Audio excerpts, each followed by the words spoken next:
Good morning, everyone. Hi, good morning. Welcome to the JCSA How Sweet the Fruit podcast. And today we'll be hosting a very exciting session. We have four persons on set today, and we will introduce them accordingly. But first, just want to highlight that is it today's Girls ICT, um, Yes, Women in it's ICT actually Day. International Women's Day for ICT ICT. girls. Yes. Right. And I ask that question, ladies and gentlemen, because this podcast is being hosted today by the ICT Committee of the Jamaica Civil Service Association. And we wanted to pay homage to the ladies in ICT this morning. So, ladies, this is your day, and we're going to be bringing it on. Notwithstanding that, we're going to jump to the panel this morning and we're going to be introducing everybody on the panel. This will be a series of podcasts for the ICT and the data area for Jamaica Civil Service Association and the importance it has on civil servants and how we in society as a whole.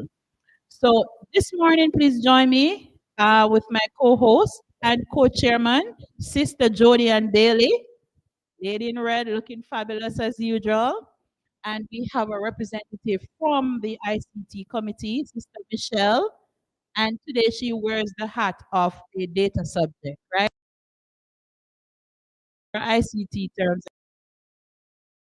and our data terms to get persons familiar. And we have the gentleman of the moment, which is our main and our Mr. Rory, and he's from SIPTI.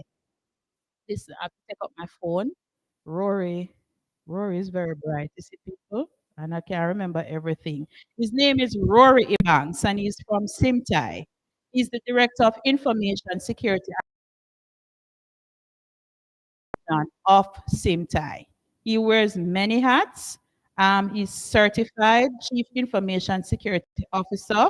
And in the IT world, we know it as Cisco. I actually know that term, by the way. Certified Ethical Hacker, which is CEH, Computer Hacking Forum. Wow.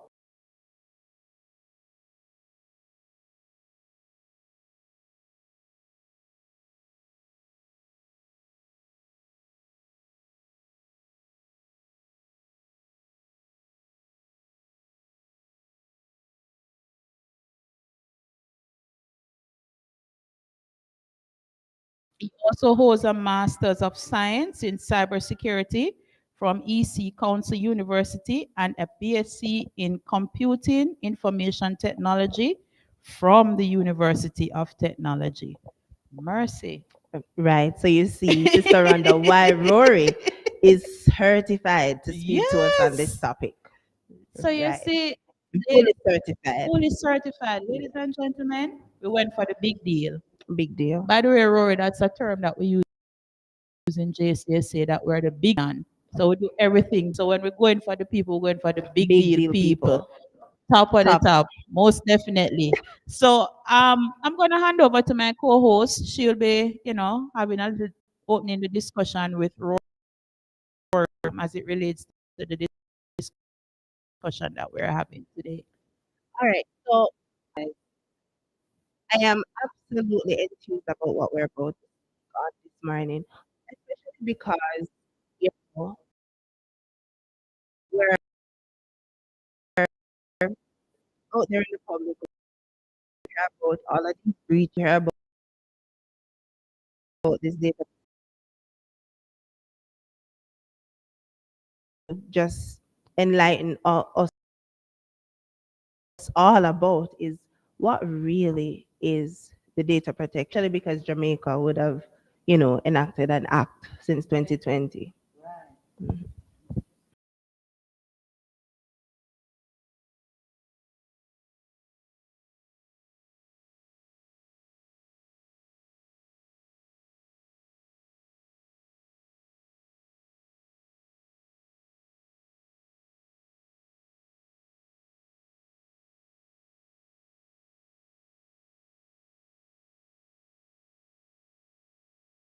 plays a role in protecting, your information, protecting your rights.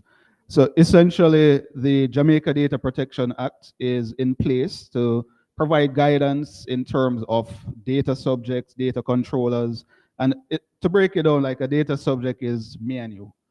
So persons, data, any information that you have, you would be a data subject.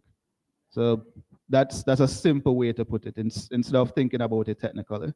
And from a data controller, those are pretty much the organizations that has access to your data and process your data. Have so much data in hand, right? So PII, so personally informational identifiable data. You have to protect some of those data. So yes, it may be publicly available in some instances, like your name, your age, but still, if you provide that information to a company or organization, we need to ensure that we have proper laws in place, proper regulations in place, proper information security to protect the processing, the use, and even the access of that data. So I'm pretty sure further down we'll speak about some of the rights of like the data subject and the data processors and what it means as a person. What rights do you have in terms of utilizing my data? Regulations in place, then it would be a free for all. So anybody could take your data and they could do anything with your data. Like for example, a few years ago, you may be getting marketing calls and you may be saying, "But I didn't sign up for this. How did they get my information?" So in those instances, they may have purchased your information, and then they may leverage that information. So that information may have your email, your phone number, it may have your name, where you work, and then they call you pretending to be from a marketing agent, but they also can call you to pretend that they're a hacker, because that's a form of security breach also.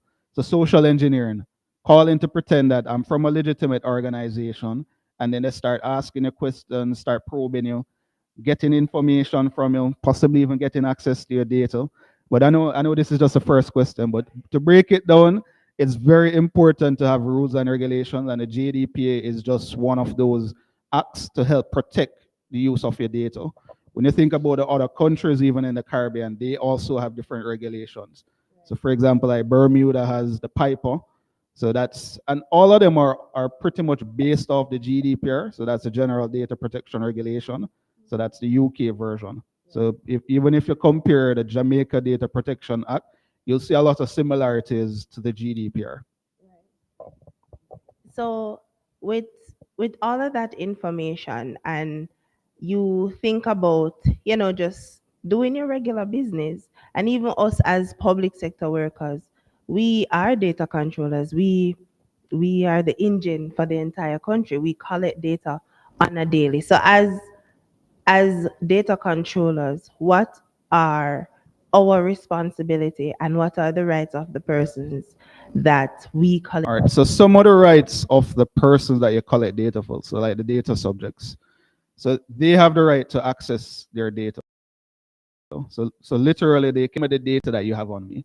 They also have the right to, they call it rectification, which is pretty much to update the data that they have on file. So let's say they ask you the question as a controller, show me the data that you have. And when they look on the data, they see that, okay, this isn't my correct age, or this isn't my correct date of birth, or even my address.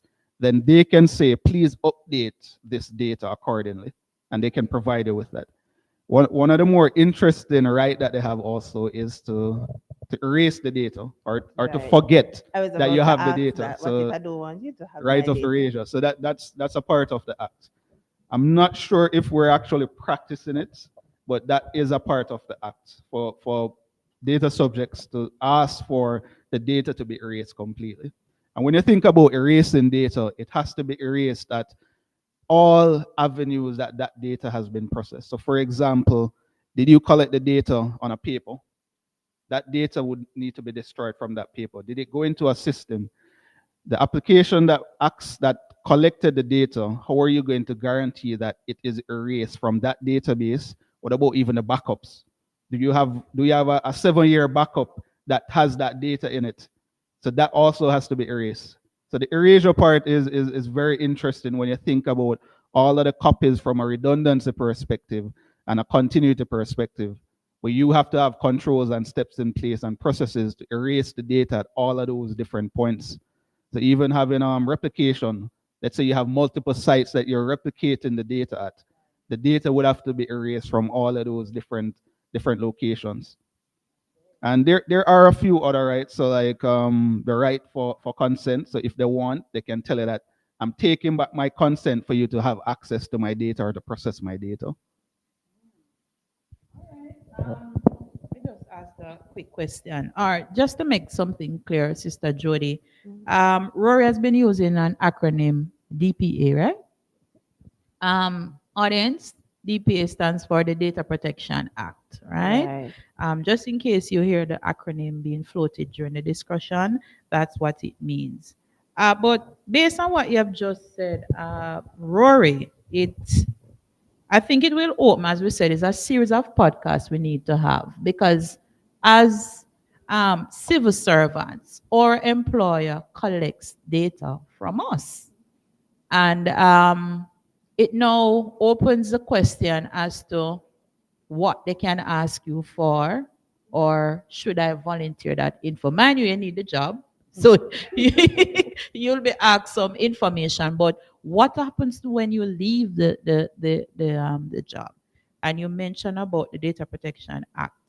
I think what I'm trying to say is we all have a responsibility as civil servants and public servants to really educate ourselves about the Data Protection Act in order to empower ourselves when we're operating in the workplace.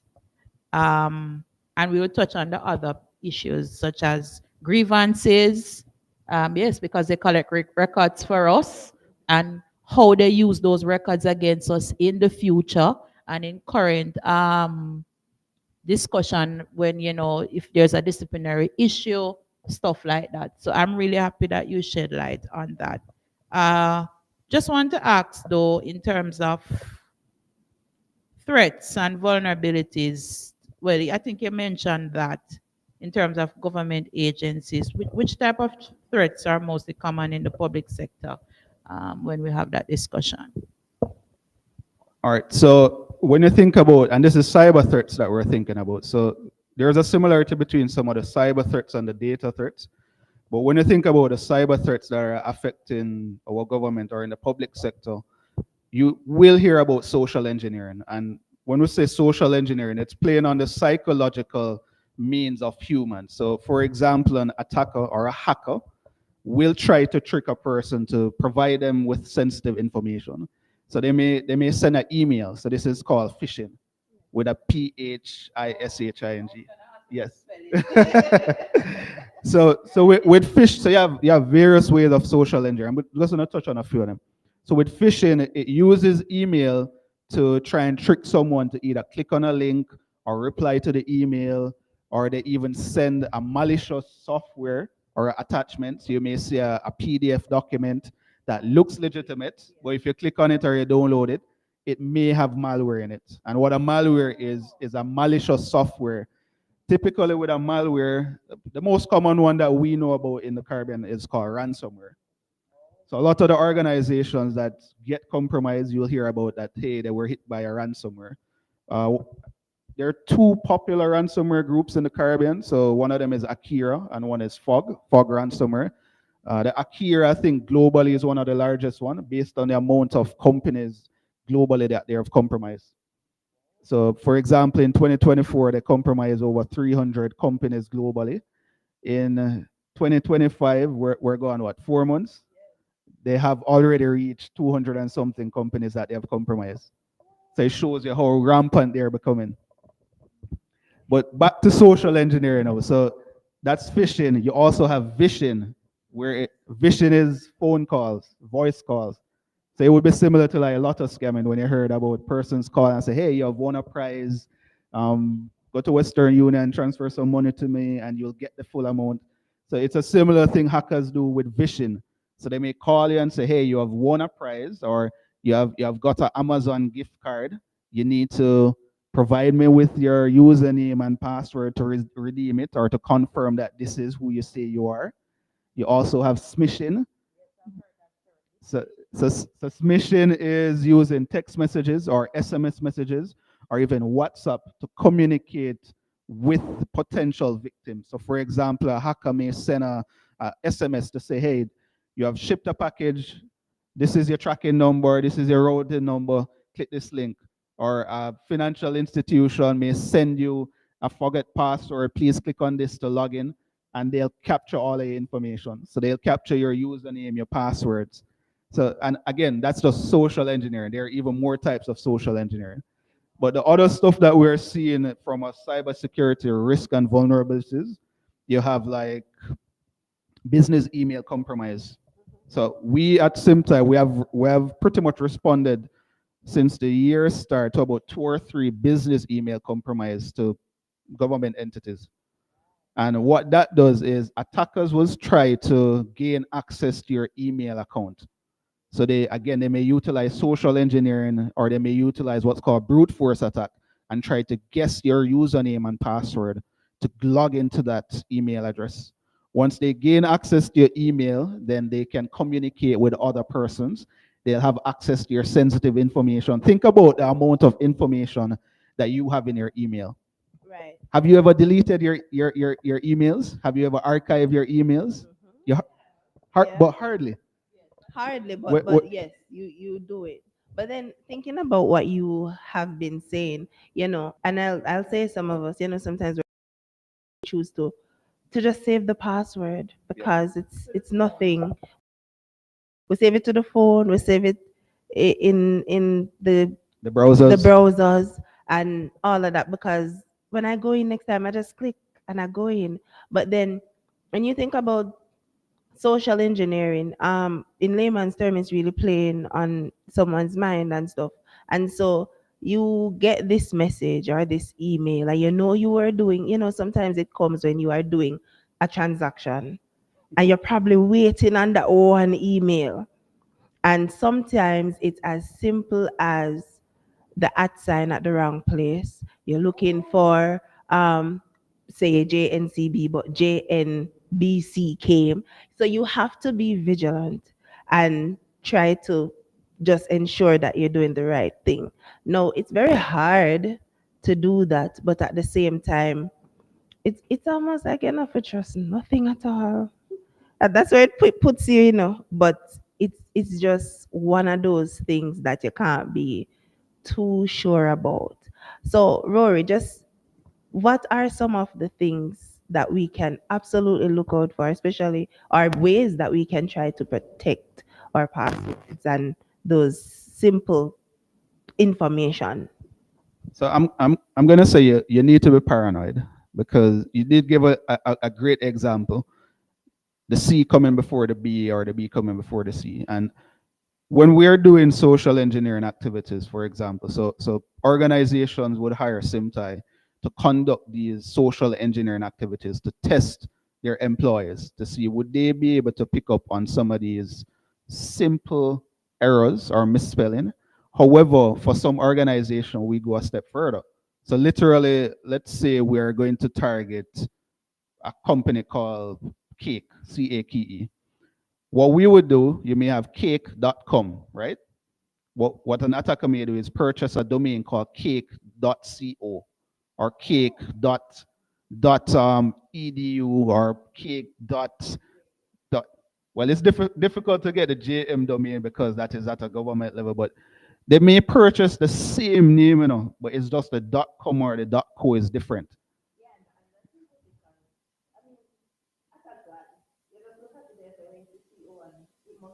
Yep.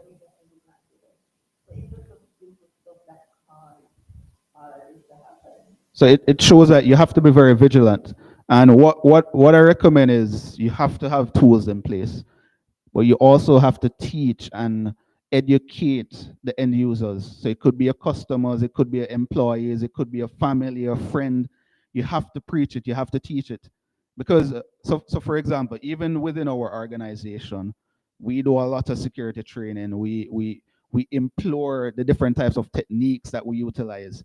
And even within our organization, when we're doing our periodic security awareness campaign, some end users still get tricked because it's so convincing. So, like 5 years ago, you may think about, okay, a phishing email is going to come from Africa, and because English isn't their native language, you're going to see grammatical error. Using AI, using ChatGPT, the email will look legitimate, no misspelling. It will have your name, it will have your salutation. It won't so real. For example, like when we're going to craft a phishing email for an organization, we are going to utilize AI. We are going to say, write this email as if it's coming from the CEO. And we're going to create an email address at jodyandbailey at cake.com as the CEO. And it's going to be coming from that legitimate email. So from the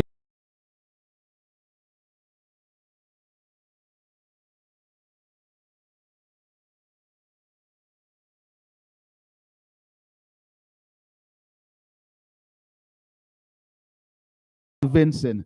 And then that's my next question.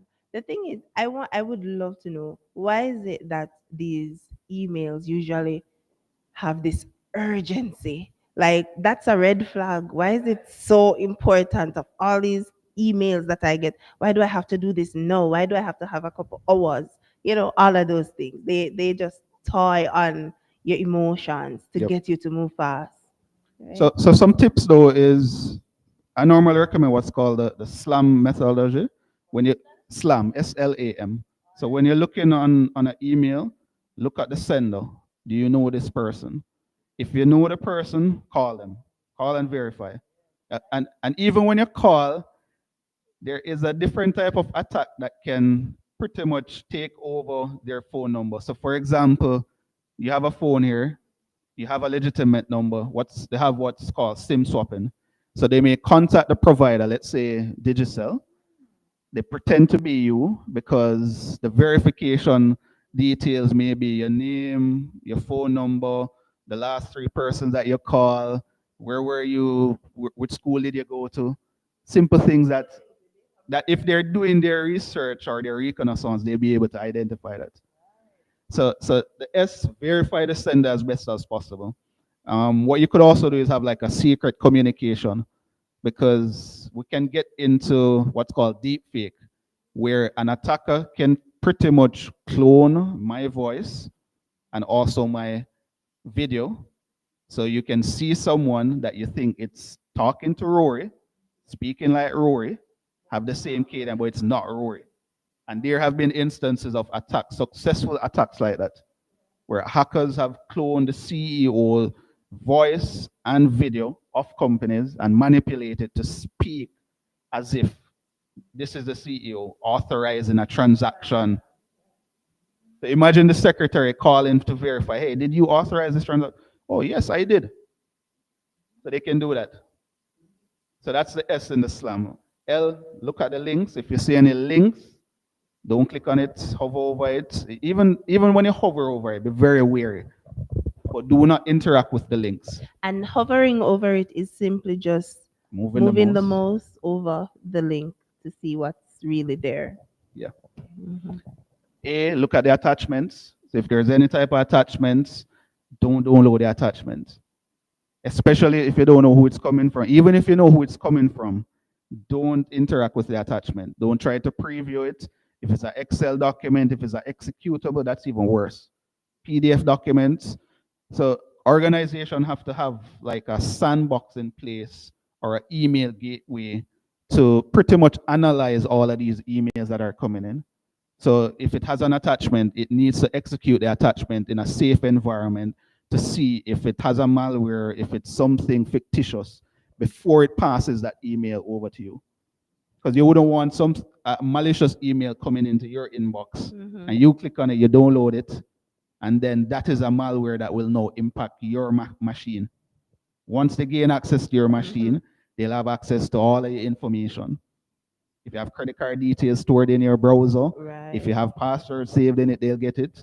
If you have documents locally on your device, they can get it.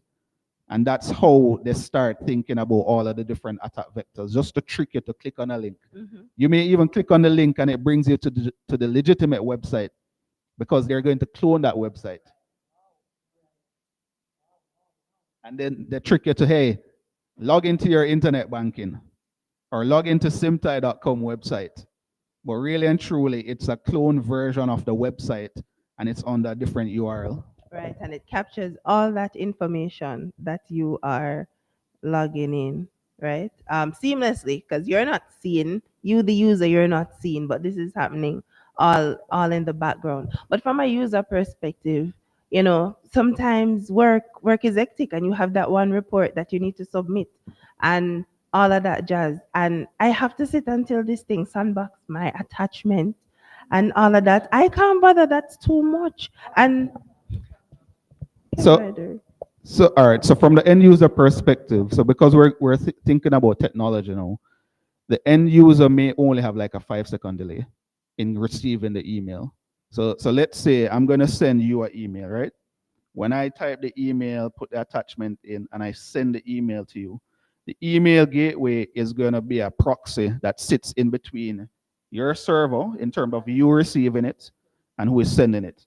So before it goes directly to you, it would start analyzing that email.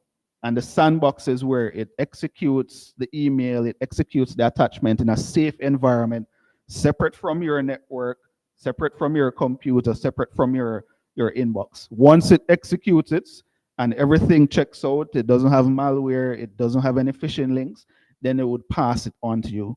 For some organization, they may create what's called a quarantine. So the email may seem, let's say, 70% safe, but because they're not fully sure about it, they would still pass it on to your inbox, but it may go to what's called a suspected folder, or it may be held in a quarantine. And when it's held in a quarantine, the IT administrator or the security administrator has to release it from that section. right. But using technology, it's not a case where you as the end user have to send it to the sandbox or send it No. to the email gateway and wait until the attachment is on. Technology is going to do that automatically for you once you have the correct tools in place.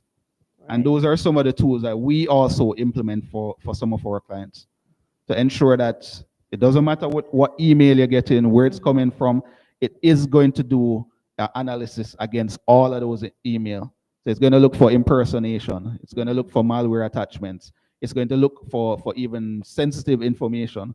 Let's say an employee is sending out an email that has TRN information in it or has credit card information in it.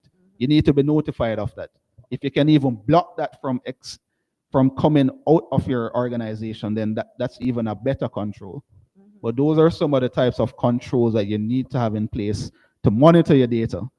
Because we're thinking about the JDP, and remember that the Jamaica Data Protection Act provides the guidance, the regulations around ensuring that organizations have the technical controls in place. It may not stipulate that you have to have an email gateway, but when it comes to us and when we, the cybersecurity experts and our data protection experts, are going to help you to build out that process, that tool, that technology, we are going to recommend all of these different layers.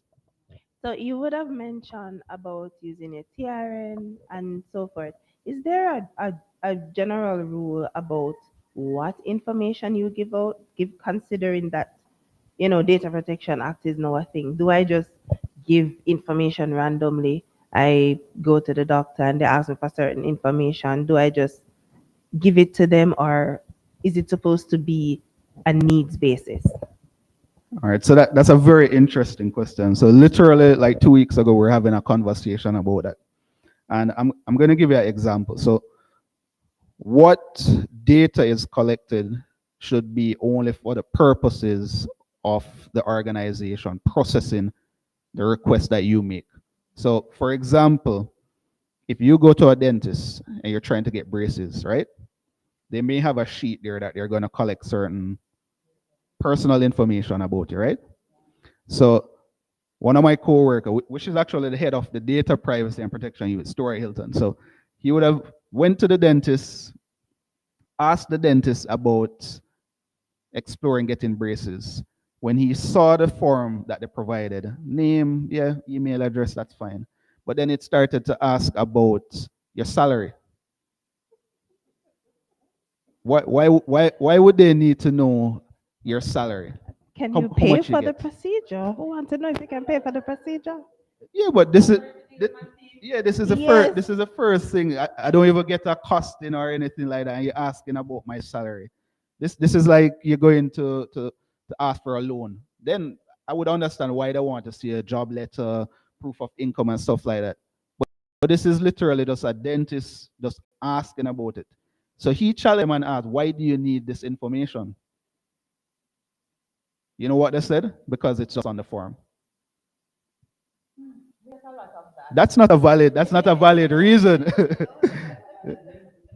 I understand if the valid reason was saying, yes, we want your salary to see if you can pay for the Right, because braces, you're going right? to set up a payment Yes. plan or something, but the answer can't be because it's on the form.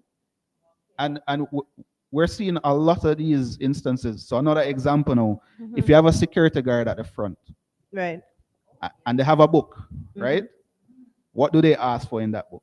Name, Your name, sometimes your ID sometimes your number. ID, your TRN, email address, Mhm. your signature. Mm-hmm. What are they doing with that information? Or why do they need that information? I'm asking a question. What? I mean, You're the expert. You have to tell us. We don't know. You see, it's about what he said exactly. It's Right. about us being so paranoid because really and truly, the entity will say, I need to know if you came in and your TRN match should match back only to you and all of that. But really and truly, after I leave the premises, why you need all of that? It's not necessary. Go ahead. Sorry, all right. So let me add on to that now. So when I enter my name, my email address, my TRN, do they actually verify that information?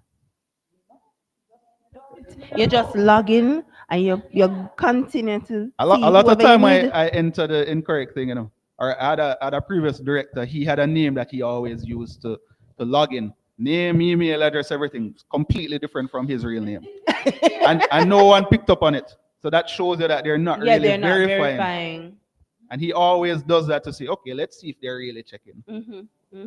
So a lot of times it's just a process in place for years. Mm-hmm. For But there's process sake. yeah, but there's no real valid reason to have it.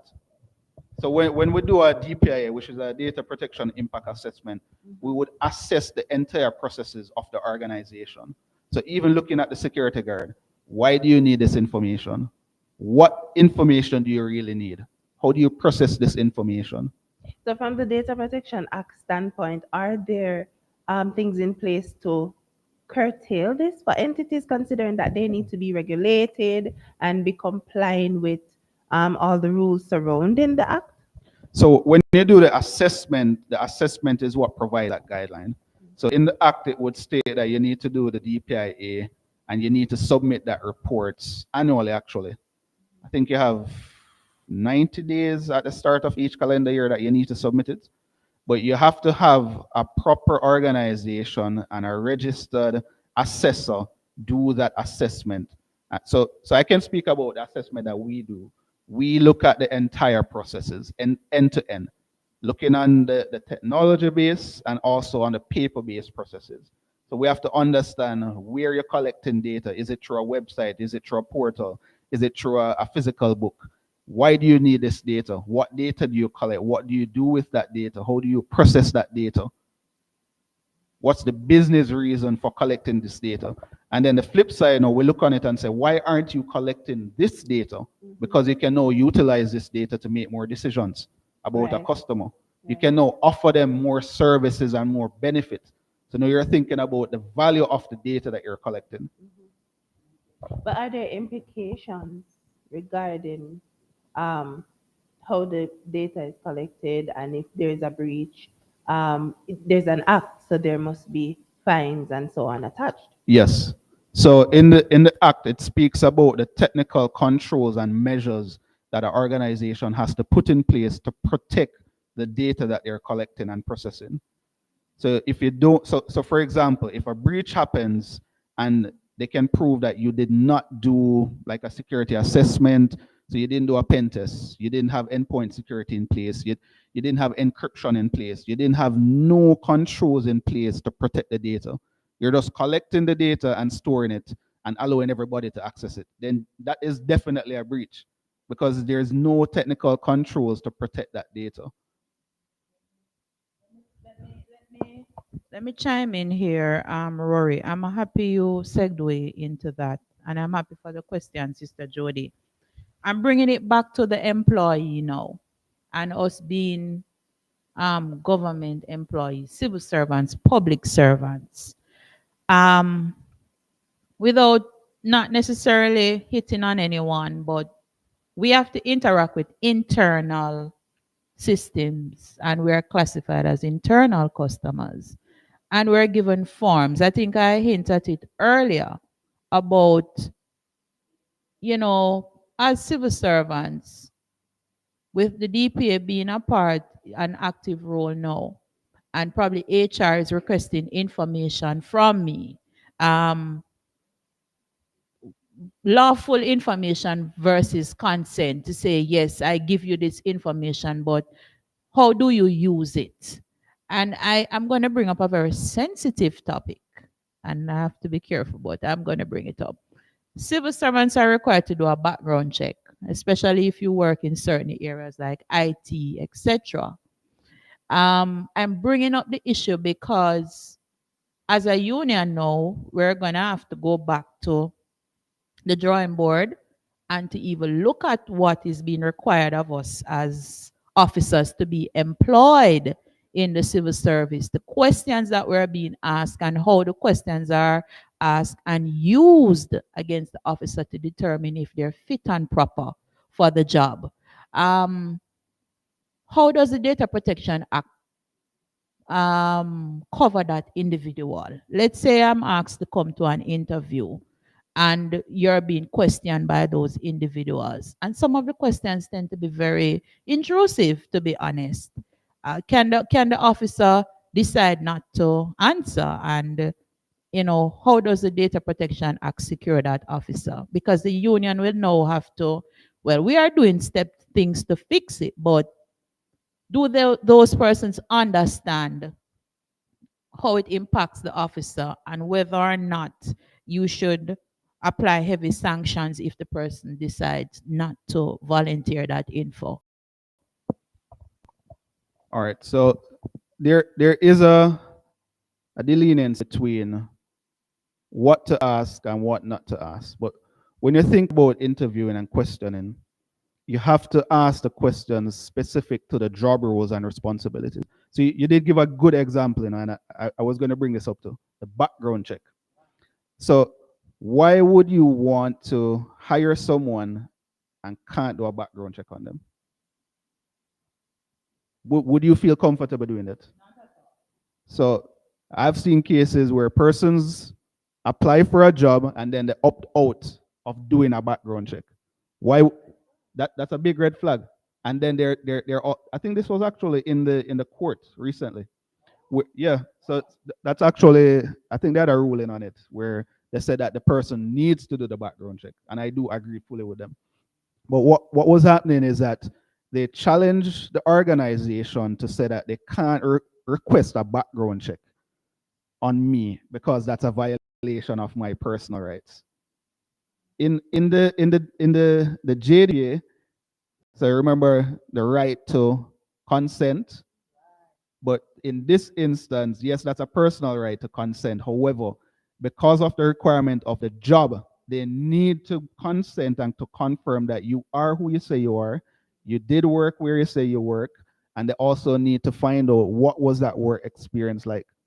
So once you can prove that it's in alignment with the job roles and responsibilities and it is needed, then that is how the JDPA would come into play.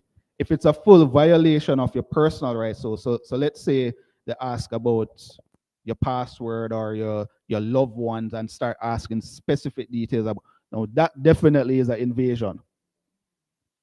But if they start asking about background checks, what was your work life like, what did you do in this role, even in some instances, because of the non-disclosure agreement, you may not be able to disclose your exact work details. So for example, we work on a lot of sensitive cases. I can just generalize.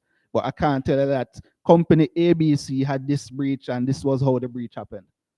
That would be a violation of our NDAs and also from a data protection perspective, violating their rights.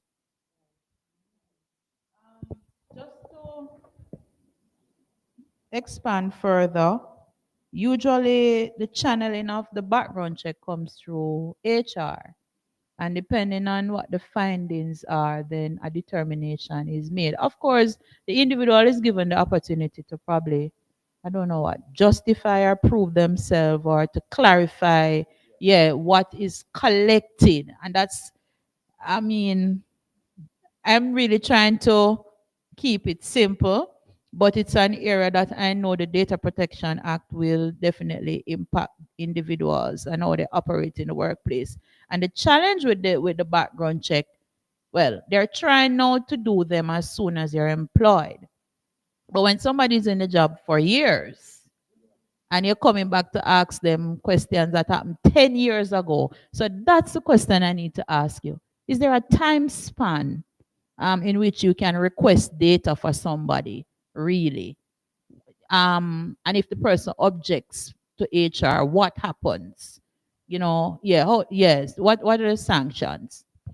All right, so I don't know about any time limitation that you can request data from.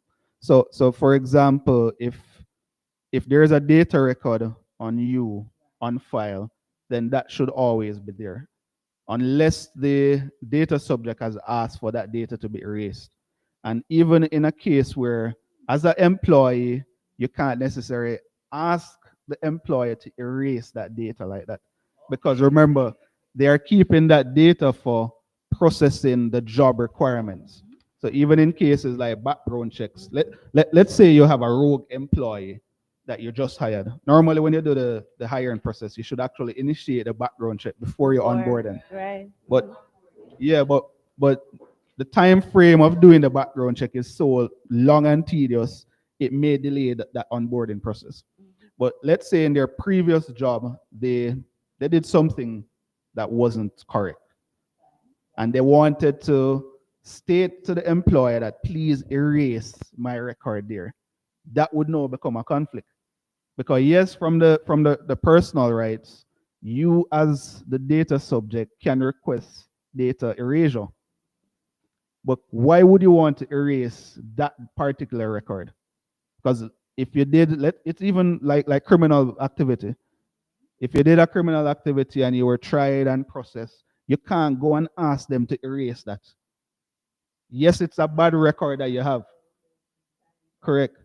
So But there's a difference between allegation versus confirmation. And the challenge we have sometimes is the allegations that they use to make determination. so that they have to have hard facts and details in place. You can't go based on word of mouth. So even when you're doing your background checks and your reconnaissance and your research about the person, you can't say, "Hey, Jody, what do you think about this person?" Right. And Because Jody they said, go in the communities and then you buck up on this one person that don't like me. "Yeah, Right. Right. So even that, when the persons go to do the background check to ask the questions, they volunteer information on the individual because persons they want to know why are you asking these questions. Is there any violation for the employee at that instant, depending on how they ask the question, stuff like that. What can that person do to secure themselves or to understand the process? So normally the person would have to confirm that information after, right? So again, if they go in the community and they ask random persons, what you think about Rory Banks, you may get completely different answers. And it also depends on when you ask the person the question, did they have lunch before? Did they wake up on a bad mood? Or maybe them remember that Rory never give me the use of the laptop or the drive at that day, and I say, you know what, let me answer this question in a negative way. So you have to do correct confirmation, and that process is very important. So you can't even go off just what one person say. So even with references, what you think about this now? When you're applying for a job, you normally put references, right? the normal ask for two references, aren't you going to choose the best person to put the reference for? That when the employer calls that reference, they're going to say the perfect thing about Rory. So that's a way to skew it, you know. But when they're doing the random background check, they go further than those regular references that you would infer. HR asking for certain information on the employee, and let's say the employee suspect a breach, right? I know that there are steps to educate us overall on the Data Protection Act, but from an individual perspective, because we have to bring it back down to industrial relations and persons protecting themselves within the organization, because people might say, oh, it's HR and you have to give them this information. Is there a have to in everything? Because what if you have personal health records, which you probably don't wish to disclose at that point in time, or just things that you know can impact your employment? How does the Data Protection Act covers that individual? If you think there's a breach, what are the steps the individuals can take to report that breach? Because it's two issues now, reporting the breach about the DPA, and some persons, because you report something, Rory, they're going to hold it against you. Like, why you couldn't just come back to HR and tell HR? Yes, you could, and you probably did, but nobody took you serious at the time. But you're serious about your rights as a data subject, and you want to cover yourself. How does the Data Protection Act help individuals?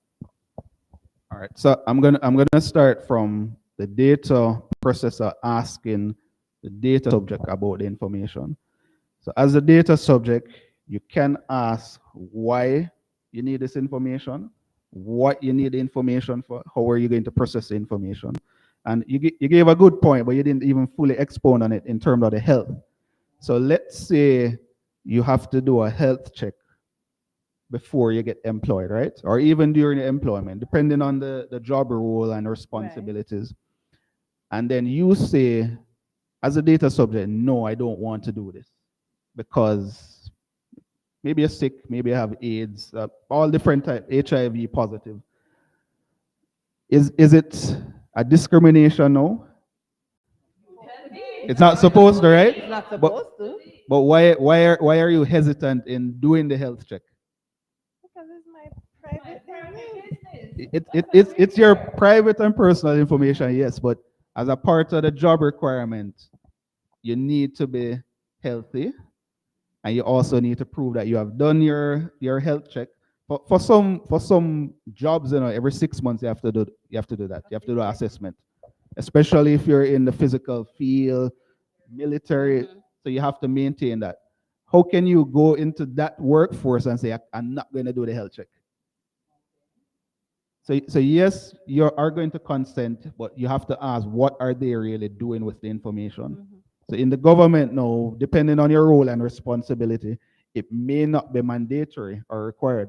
So you can challenge HR and find out, why do you need this information? What are you going to do with the information? And again, it comes down to just having a legacy process in place. That's it. Everybody have to do this. It doesn't have to be a case like that. The next part now is the breach. So in terms of reporting the breach, so the organization or the data processor, they need to report a breach within 72 hours of them knowing that a breach had taken place. So the breach could have occurred months ago, but when they realize that a breach has occurred, they need to report it. And when they report it, there is actually a form online. So you can go on the OIC website and you can fill out the form, or you can send an email with a report about the breach. After the breach has been reported, you also have to advise the data subjects that are affected about the breach. What happened, when it happened, what type of data you think has been impacted, and what steps and controls are being put in place to ensure that this doesn't happen again, and that the data has been, or the risk has been minimized as best as possible. There's one other part that I haven't seen anybody take up, which is possible civil lawsuit. So as the data subject, you have been impacted because company A have been breached. And a popular one is the biomedical, because that is health information that has been leaked, that is out there. I have known a few persons that have gotten call from Korea asking about the records. I've even seen cases where persons have been sent wrong information to say that they're HIV positive and they're not. So all of these are possibilities that are happening in the space.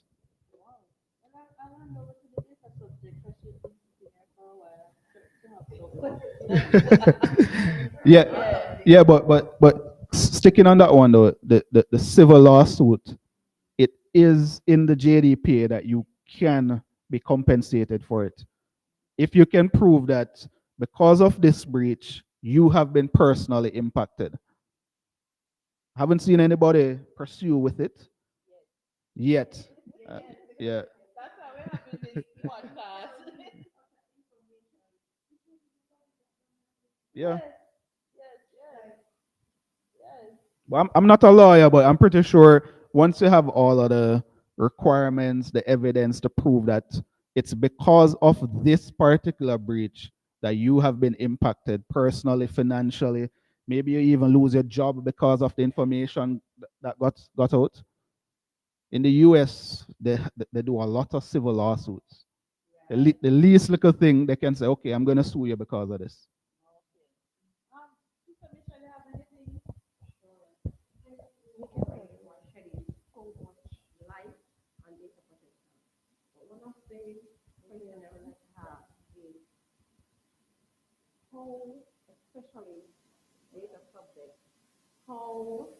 Just a second, your mic is off, Sister Michelle. How does one safeguard from especially online purchases?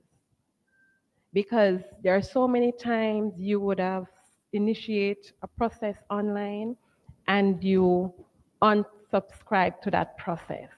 And for somehow you feel that your data has been compromised, but you can't link to which entity or where this compromise is coming from. How can an average data subject be safeguarded in this life?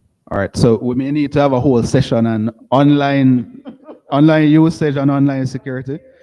But how I normally speak about this is think about what you're doing online and where you're doing online and if you have to do it. So for example, you may be shopping on Amazon.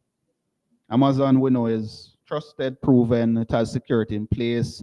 You can look at the privacy policies, nobody reads them.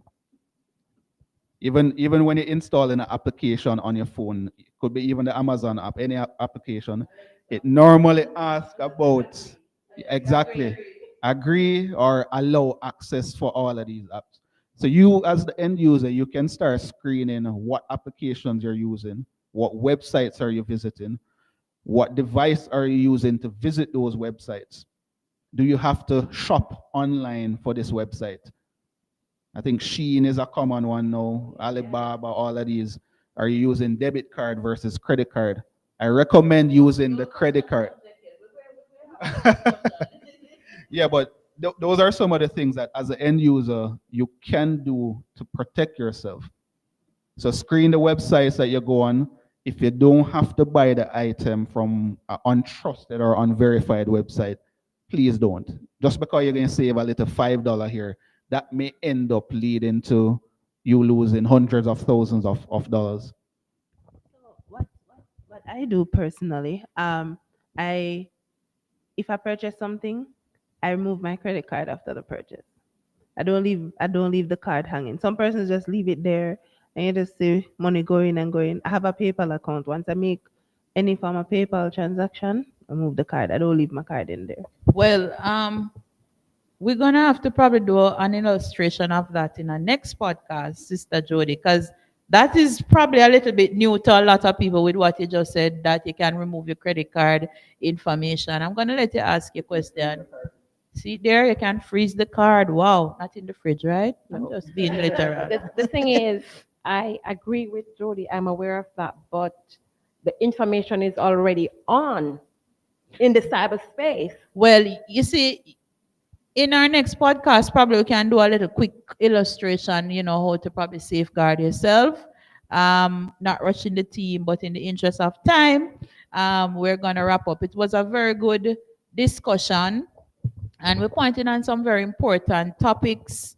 How you deal with data in the workplace, how you secure yourself as a data subject in the workplace, the impacts it have with you and your internal customers, such as HR, depending on those issues.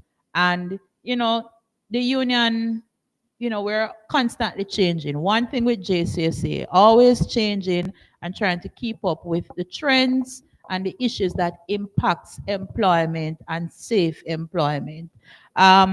So Rory, brother Rory, if you don't mind me calling your brother Rory, refer to each other as brother and sister in the union.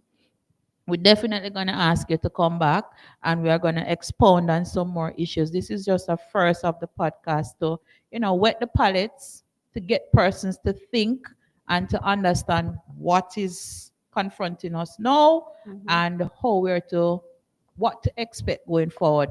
Probably the next podcast we're going to discuss AI because you mentioned deepfake. And, hearing all of these jargons and terms and the civil service not only have young employees, we have persons who are probably going close to the pensionable age, Right.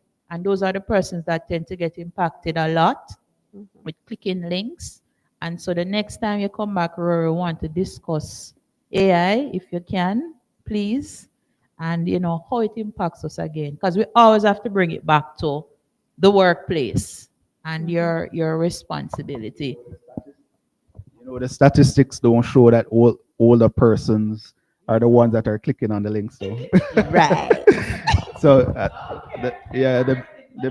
think the BOJ did a research last year, the Bankers Association, and it was actually the young people, Yes, because they so love to between click. like 20 and 30, They love because to they're click. always on social media. They always want to click and win something. So Yes. they actually click on suspicious links and activities more than the elderly. Yes, because right. Yes, because the elderly persons Shy away they'll from call you, it. Michelle, what is this? Me not touch it. They're like that. They're very careful. Yes. Very careful. But I still wanted to touch on my more senior civil servants because Yes. we do recognize that government is encouraging us to go digital. Right. And like with accountant general and those places in terms of your life certificates and so on. So we will do a session, just to let Be them inclusive. know, right, to be Right. inclusive, because some of it is fair, and once you understand, then it can help you. But Brother Rory, we want to, as you said, thank you so much for your time. And as with JCSA, we don't do anything and we don't tell you thanks. So we're going to use this opportunity on the podcast to present a little token to you, branded token, to Rory, because the time he took out of his day today to come and educate us about data protection and the starting of and cyber security. Ta-da! Just like that magic, it appeared. You see this? By the way, this is coming from the president office, President Tisha Clark Griffiths and her team. So we hope you enjoy the little token that is inside. The box up big too, hold on guys, let me open it. Is it heavy? Right. Right, Rory. So thank you very much. And let's not fail to say, this podcast is all the way stretching to what? 30,000 and counting members, right? So you would have enlightened all those over 30,000, right? Those are members, those are subscribers, with the knowledge that you have and how we can just stay cyber safe, knowing our responsibility, knowing the responsibility of our employers, so that we can just safeguard ourselves. Thank you for having me. All right. So, guys, just want to remind you that you can view this podcast on our platforms: Instagram, YouTube, Facebook, all of the social media platforms. You can always go back and view it. As I said, this is the first of our series of data discussion podcasts. We will definitely have Rory back the next time to discuss other topics. So, peace. We are out. Thank you so much. This is the How Sweet the Fruit podcast. Thanks for joining.